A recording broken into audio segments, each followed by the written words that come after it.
North 24 Pargana के स्वरूप नगर इलाके से 45 बांग्लादेशी नागरिकों को बीएसएफ के जवानों ने गिरफ्तार। रोहिंग्या पर ऐसा ताबड़तोड़ एक्शन जो पहले कभी नहीं हुआ। आचार्य चाणक्य ने एक बात बहुत साफ कही थी, मेहमान तभी तक अच्छे लगते हैं जब तक वो हमारे घर के अंदरूनी मामलों को दखल न दें। और जैसे ही कोई मेहमान आपकी चार दीवारों के अंदर आपकी मनमानी शुरू कर दे, समझ लो कि अब समय आ गया है उसे उसके घर का रास्ता दिखाने का। दोस्तों, आज की खबर बिल्कुल इसी सोच से जुड़ी है।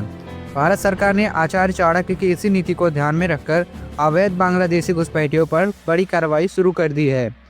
आपके सामने इंडियन एक्सप्रेस की रिपोर्ट है और इसमें बताया गया है कि साल 2025 में भारत ने अब तक 10,000 बांग्लादेशी नागरिकों को डिपोर्ट कर दिया है।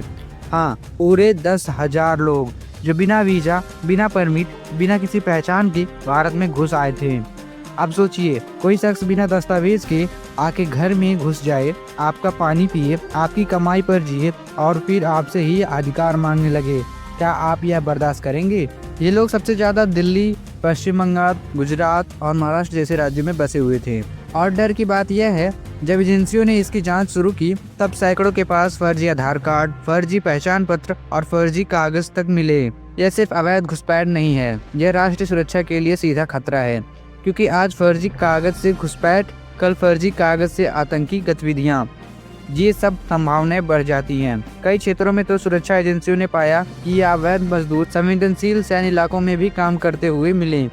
यह मजाक नहीं है, यह देश की सुरक्षा के खिलवाड़ है। यही कारण है कि ऑपरेशन सिंदूर के बाद भारत सरकार ने इन पर कार्रवाई की स्पीड और बढ़ा दी है।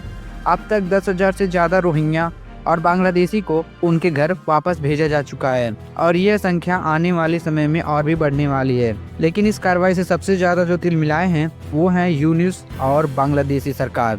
वे कहते हैं कि भारत मुस्लिम समुदाय को निशाना बना रहा है और बिना उचित प्रक्रिया के बांग्लादेशी नागरिकों को बाहर फेंक रहा है।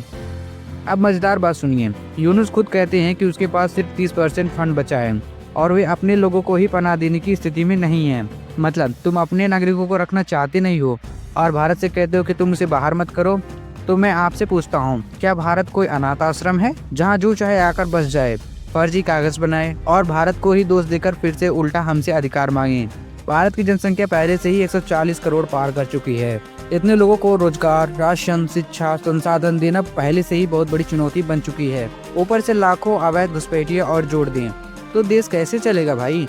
हमारे अपने युवाओं को नौकरी नहीं मिल पा रही है, हमारे अपने नागरिकों को घर नहीं मिल पा रहा है और सरकार पर बोझ बनते जा रहे हैं ये अवैध और प्रवासी लोग। सरकार का साफ कहना है कि ये लोग जनसंख्या संतुलन और राष्ट्र सुरक्षा के लिए खतरा बनते जा रहे हैं। और सच कहूँ तो ये बात बिल्कुल सही है।